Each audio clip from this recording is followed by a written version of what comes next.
Hi guys, welcome dito sa The Sun and Tarot. This is a general reading.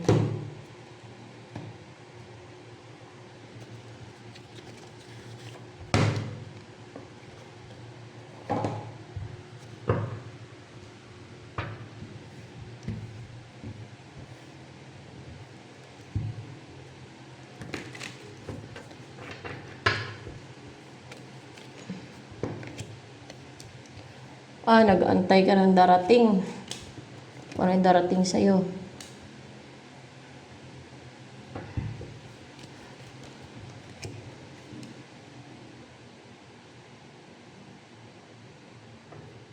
Kasi yung darating sa'yo patigil-tigil. Parang pahinto-hinto. Mabagal na nga, matagal na nga, pahinto-hinto. Parang ayan. Pero you're stable naman and comfortable and you feel secure kahit may nantay ka. 5 of Wands in reverse.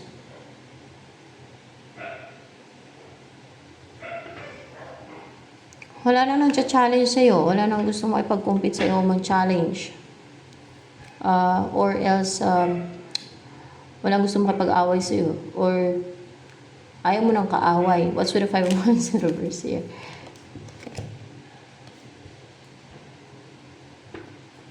Eight of Athens. Ikaw ba yung 8 of Athens na yan? Yeah?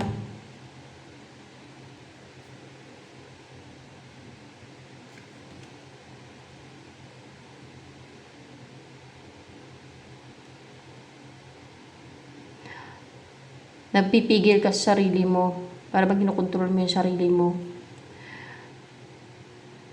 Na huwag na makipag-away, na iniiwasan mo yung conflict, ayaw mo ng conflict, ayaw mo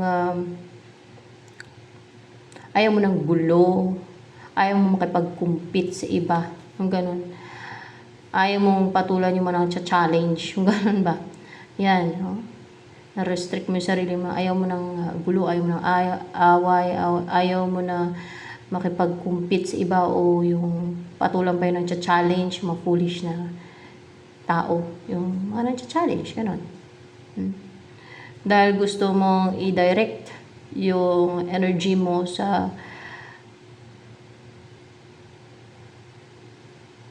mas more practical sa kung saan ka mag-grow. Yan. Hindi na ituon mo yung pansin mo dun sa mga foolish na gusto mong ma-challenge at gusto ng competition na gusto mong ipag-compete sa'yo. Because you are strong. Hindi mo naman sila kailangan na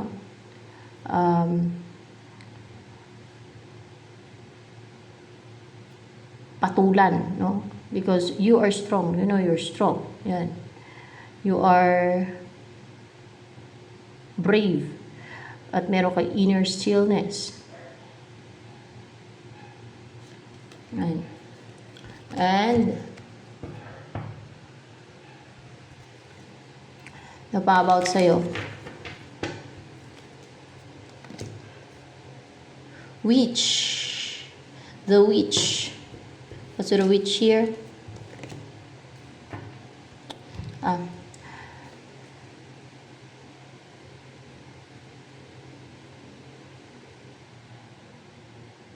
Five of Cups. Pwedeng ikaw yung witch o may gumagawa sa'yo na witch o may gumawa sa'yo na ng witchcraft pero nakarecover ka na sa ginawa sa'yo ng witchcraft. Ayan. Or kung gumawa ka ng witchcraft and then tinanggal mo yung sarili mo or else ay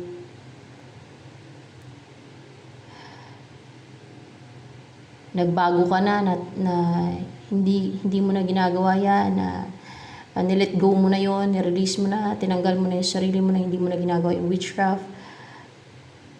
At kung nanghinayang ka, kung naging emotional ka kasi hindi mo na ginagawa, ay nakarecover ka na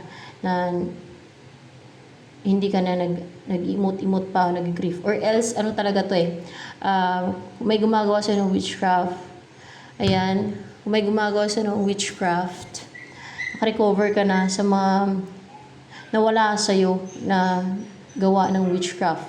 Mayroong mga nawala ba sa'yo na gawa ng witchcraft, gawa ng iba sa'yo, na mga ginawa nilang witchcraft sa'yo, kung kaya may mga nawala sa'yo, nakarecover ka na sa sadness and sa grief and sa mga losses. Ayan. Ano pa ang energy mo ngayon? I love you like you want me to. Love me like you want me to. I love you like you want me to. See? Ano pa energy mo yun?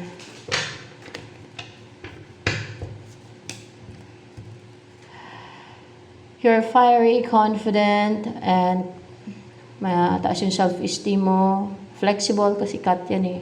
Colorful yung personality mo. Powerful, bold and daring, optimistic, positive, and clear yung mind mo, sharp and clear, no? And vast. Malawak yung kaalaman mo. Pure yung aura mo at walang negativities eh. Clear and pure. Tanggalin mga impurities at mga negativities at mga dark energies. So,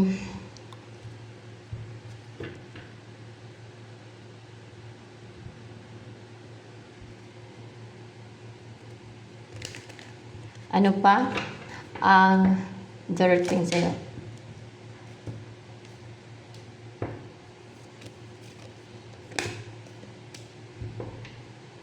Kaso in reverse to, Ace of Cups na to. Kaso Ace of Cups in reverse na to. Love you like you want me to. I love you like you want me to. Merong natanggal sa'yo na lumayo na. Merong sinin sa'yo na natanggap mo, na-receive mo, no? Yung ganyan pa siya, yung cup. Nasalo mo. Yung sinin sa'yo, tapos natapon din. Na natanggal sa'yo, na wash out. O na-dispel. Kung spell yun, na-dispel siya ba? Parang gano'n. Na-dispel. Lumayo sa'yo. Ano ba yung na-dispel? Natapon na yung spell? Spell yun na. Spell nga. Spell na, ito yung picto niyan. Four of Swords. Oo. Ito yung picto niyan. Yung matulog ka na matulog. Gusto mo matulog ka na matulog. Na matamlay ka. Na gusto mo matulog ka na matulog. Tatamad ka. Yun. O kung ano pa. Baka kung ano pang spell ang ginawa sa'yo na na-dispel. And ito naman, there is a union here. Sino yung magkakaroon ng union sa inyong dalawa? Ito. Someone na nag-fail. Someone na nangyayak sa nag-fail siya. Hindi siya nag-succeed. Pero try and try lang, di ba? Na left out in the cold. Na nagdurusa siya kasi nag-fail siya. Na may natapon eh, may nasayang, may nayang siya kasi nag-fail. At nalulungkot siya, umiiyak siya kasi nag-fail, hindi siya na-succeed. Na ma-unite kayo, pero yan ang magkakaroon ng union sa inyo. Ibig sabihin, hindi yan mag-give up. Kaya magkakaroon pa ng union sa inyong dalawa. Yung tao na yan, na magkakaroon ng union sa inyo. O reconciliation. Ano yung energy nitong person na to na magkaroon ng union sa inyo? Queen of Swords, nilalagay na siya ng healthy boundary, may self-love, may self-worth, and hindi na siya nagtatanggap ng yung mga sinesend sa kanya, like message or manipulation. Baka manipulation, mga atake ng iba namang manipulation. O naglalagay na siya ng boundary, naglalagay na siya ng protection. So, ayan. Lalo sa panahon na yun, at maraming gumagawa niyan, at matitigas ang ulo ng iba. So, yung tao naman may choice eh, good or bad, kung saan sila, no?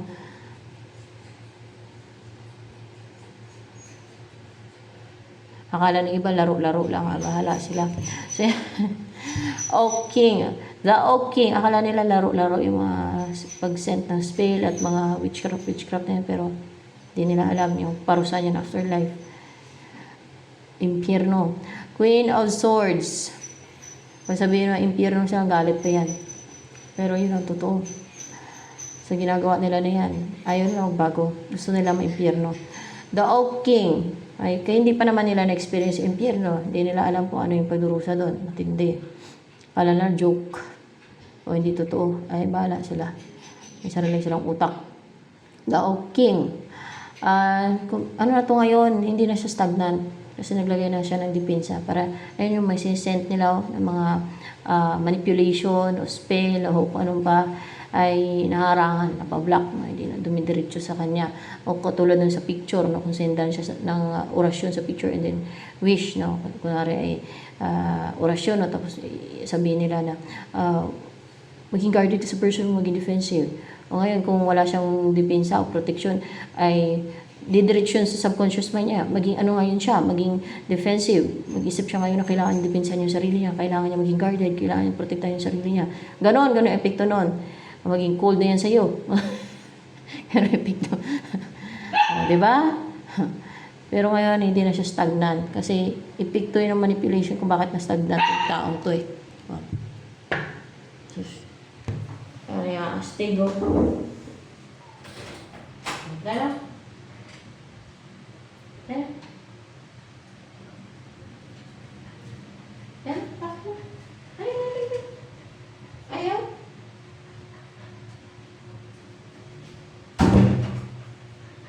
Aba, ang baby ko. Aba. Nagutom na tayo na. May sayang pa, ma'am siya.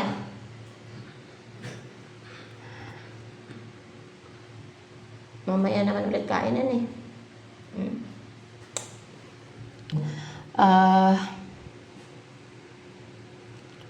Guidance for you.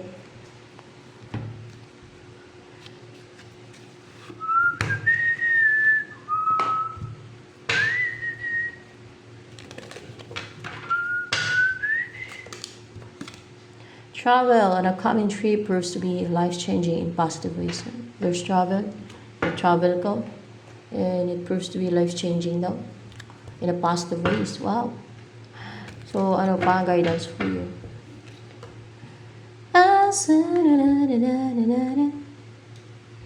The battle wagon.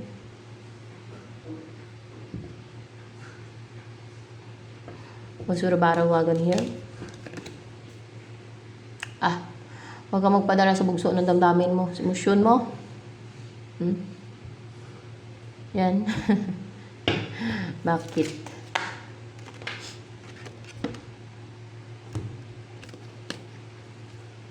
Kasi, ma-stuck ka. Kung magpadala ka sa bugso ng damdamin mo. Clouded na isipan mo. Pinapa-clouded lang ng enemy yan. O kaya maging clouded yung isip mo. May unsure ka. Maging ano ka, maging holy, maging understanding. Alam mo, the Holy King yun. Maging wise. Kasi puti yung beard nito dito. Kasi hindi ka maging masiyahin. Hindi mo enjoy yung buhay pag magpadala ka sa bugso ng damdamin mo.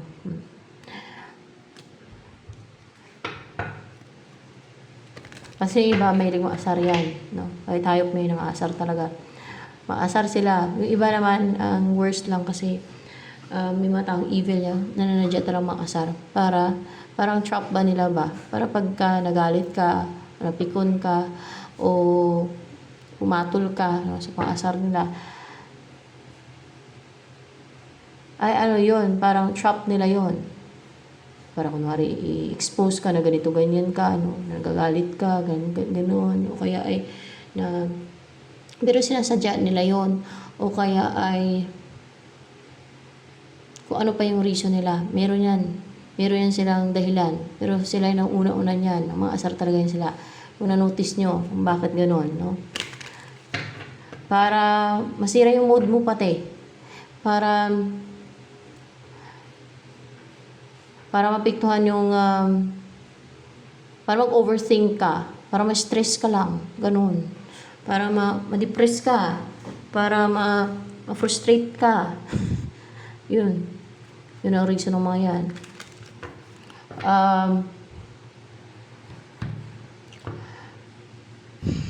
Mga manipulative na mga tao.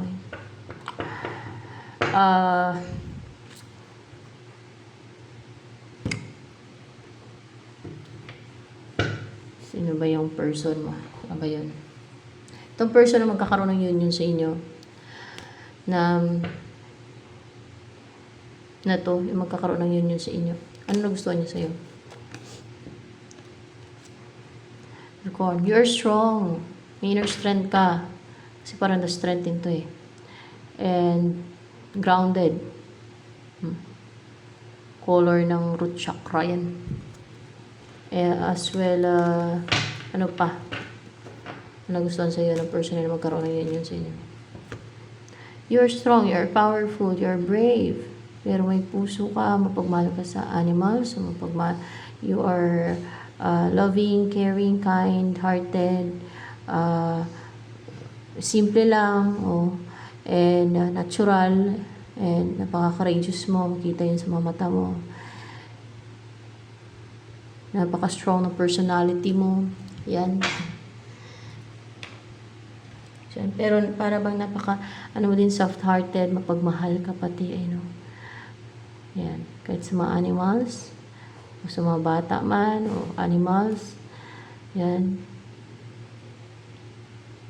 Mabuting tao ka. Kasi kung hindi ka mabuting tao, hindi mo appreciate yung mga hayop na yan. Yung mga animals, para bang ang gagawin ng mga taong hindi mabuti ang kalooban, abusuhin, kahit kapwa nila, abusuhin nila yun. Samantalahin yung kahinaan ng hayop, animals, at ng kapwa nila, pag alam nila mahina, ay pagkataon nila manamantala at mga abuso, mga gano'n yun. Diba? Yung masama. Pero ikaw, mapagmahal ka pa at caring, loving, affectionate. Yan. Ano ba gusto sabihin sa inyo ng person na yun, magkaroon ng union sa inyo?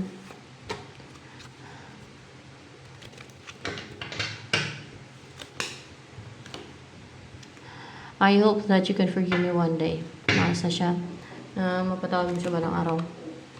Lalo kung nasinungaling yan sa'yo, o nag-cheat, o kung ano man ginawa niya sa'yo.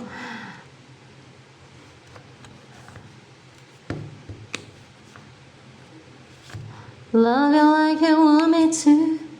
I love you like you want me to. Love you like you want me to. I love you like you want me to. Ano ang gusto sabihin sa'yo ng person na magkaroon ng union sa inyo? Six of Pentacles in reverse. What's with that? Six of Pentacles in reverse here. Merong mga binibigay sa kanya. Yun na nga yun, naglalagay siya ng depensa, di ba? At naglalagay siya ng boundary din. Merong mga merong mga nagsisend sa kanya o may binibigay sa kanya o sinisend sa kanya na hindi nagsasucceed, na hindi nagtatagumpay. Kasi gusto niya talagang makasama ka, yung may-unite kayo, na magsama kayong dalawa. Hindi niya tinatanggap. Naglalagay siya ng depensa kaya hindi nagsasucceed, hindi positive yung result ng mga sinisend nila, na-reject ng person mo, hindi natatanggap ng person mo daw.